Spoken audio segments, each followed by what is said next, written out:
quick announcement before we dive in. If you're loving this podcast and want to go deeper into play schemas, I've got exciting news. The Play Schemas Collective is now in beta testing, and I'm inviting you to join for free. This is your chance to test drive a brand new collective designed to help you confidently support your toddler's development through schema-based play, bringing more joy and less frustration into your everyday. Applications close June the 26th, 2025, so don't wait. Head to playschemas.com/beta, which is play, schemas.com/BETA to apply. And if you want to hear all the juicy details first, just listen to episode 28 where I give you the full overview. Okay, now let's get into today's episode. You can give them the gift of uninterrupted time. You're saying you are the one who matters most right now. And I know I'm not the only one to say yes to a play invitation my child gives me, only to be distracted by my phone or seeing other things that need to be done along the way, all of which could wait 10 minutes. Those small moments of responsive, joyful interaction literally wire your child's brain for connection. Hey there, and welcome back to Demystifying Child's Play through Play Schemas. I'm Ruth Furco, and I am so excited that you're joining us on the podcast today as I aim to help you understand the why behind your child's play so that you can parent with more confidence, joy, ease, and a lot less frustration. I am so glad that you're tuning in today because we're diving into something that lies right at the heart of childhood, and honestly, at the heart of parenting too: connection.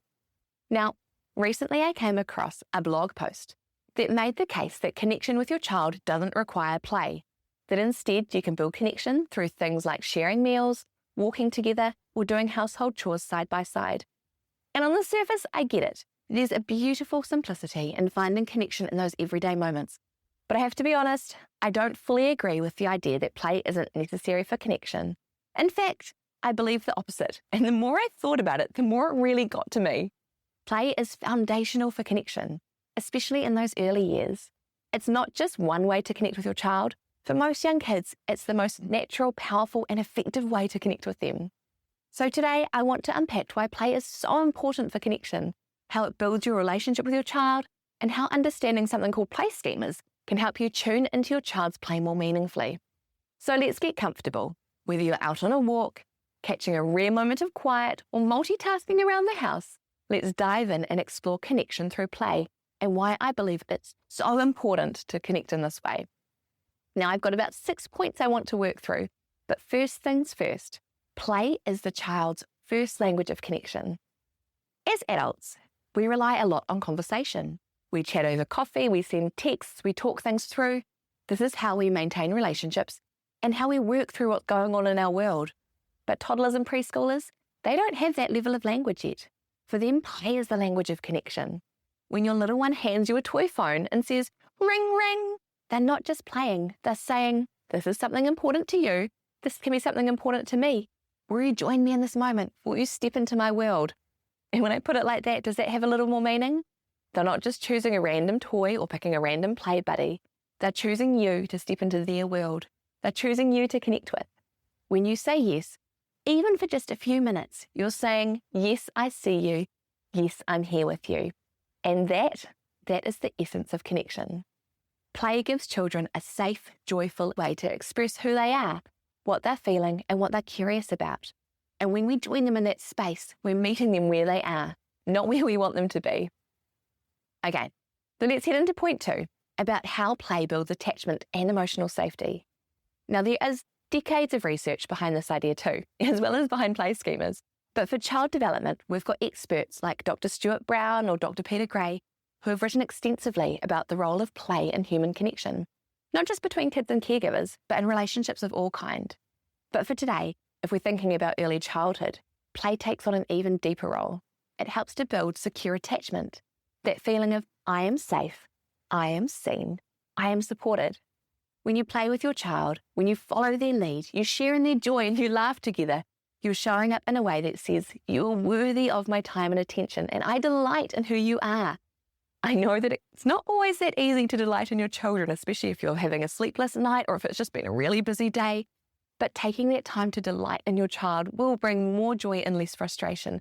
And understanding play, understanding the importance of it will really help. And this is a message that children need to hear, and they need to hear often.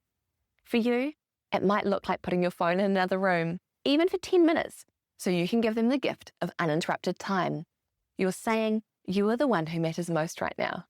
And I know I'm not the only one to say yes to a play invitation my child gives me, only to be distracted by my phone or seeing other things that need to be done along the way, all of which could wait 10 minutes.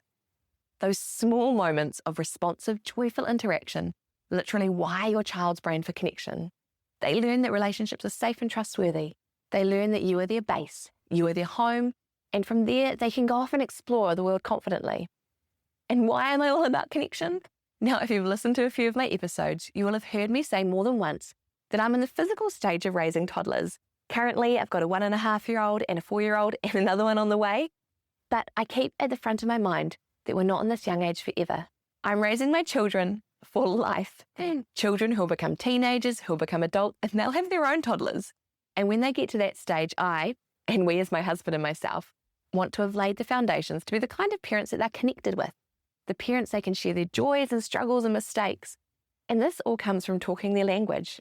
As they're teenagers, it might be staying up late at night talking through problems, but as this young age comes, it's talking through the language of play. Now, I've mentioned it briefly. What about independent play? So before I go any further, the blog I mentioned argued that strong connection helps children play independently. And that I don't disagree with. That is absolutely true. And don't get me wrong, independent play is so important, both for our own mental well-being and our children's development. And actually knowing about play schemas and your child's current schema or schemas that they're working through really does support independent play. And I have a whole episode on it back at episode 9, so take a listen. Or you could head to playschemas.com/free for a cheat sheet that has the top 10 play schemas as well as other free resources. So at playschemas.com/free. Now, what I can't say though is that doing chores with your child or even eating a meal together will build connection as well or as strong as playing together. When a child feels securely attached, they're more likely to venture off and play on their own. They trust that you'll be there if they need you. But the missing piece of the argument is that sense of security, that building through connection, and that connection is built through play. Even in those toddler years, play is how children figure out the world and the people in it and who's safe. If they can trust their ideas will be listened to, or that their curiosity will be supported and their emotional needs will be met, even when they're just stacking blocks or zooming cars down a ramp. That's why prioritizing play, not just watching it, but engaging in it is so important. And that is where the magic of connection is born. And on top of this, everyday routines are way better when they're playful. I also love the idea of finding connection in the everyday. Sharing meals, taking walks, cooking together, they are all valuable moments. And they're often predictable rhythms of connection points and often hectic days or weeks. But here's the thing, they become even more powerful when you bring play into them. Instead of just brushing teeth, you could be singing a silly song while toothbrushing together. I have multiple ones that I can share, and if you want to hear me singing, just send me a DM on Instagram at play_schemas, and I can share some top ones in our rotation at the moment. But you could turn snack prep into a pretend cafe. You can make up a story as you're walking to the letterbox, or turn everyday family tasks into fun missions. It's still play, it's just woven into your daily rhythm.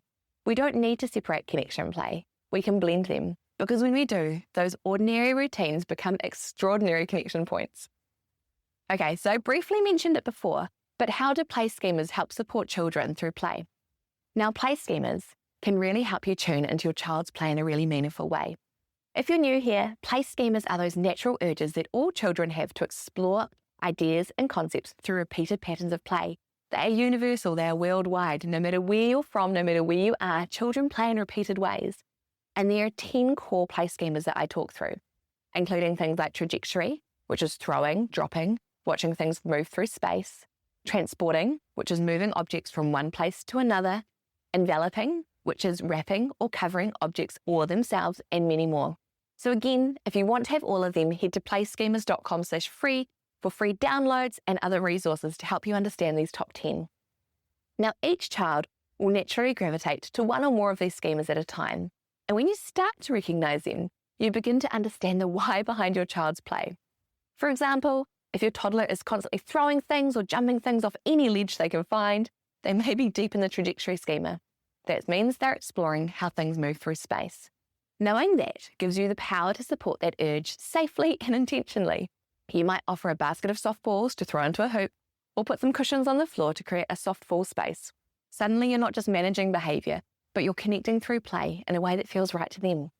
When your child feels seen and understood in play, rather than just redirected to other tasks, that strengthens your relationship. They feel accepted, safe and supported in their learning. And you feel more confident as a parent because you're no longer just guessing. You're responding with empathy and intention. So last but not least, connection is the foundation and play builds it. So to wrap this all up, here's what I want to leave you with today. Connection doesn't require elaborate plans or hours of playtime, but for young children, play is one of the most effective ways to connect. Because play is their language, it's their emotional processing tool, it's their way of bonding with you, and it's their method of exploring the world. And when you meet them in that space, even briefly but intentionally, you're giving them the safety, joy, and trust they need to grow, explore, and thrive. You're also building a foundation for independent play, emotional regulation, and resilience. So yes, take those walks, share those meals, involve your kids in everyday life, but don't underestimate the power of play, not just for learning, but for loving. Okay, so if today has resonated with you, I would love to help you take the next step. Come and join me on Instagram at play_schemas, where I share daily tips, schema spotting strategies, and play ideas that support your child's development and deepen your connection. Or, if you're listening to this between the 5th and 26th of June 2025, head along to playschemas.com/beta, that is play, schemas.com/BETA, to apply to be a part of the Play Schemas Collective beta test team. You can also find today's show notes and links to schema resources over at playschemas.com/blog.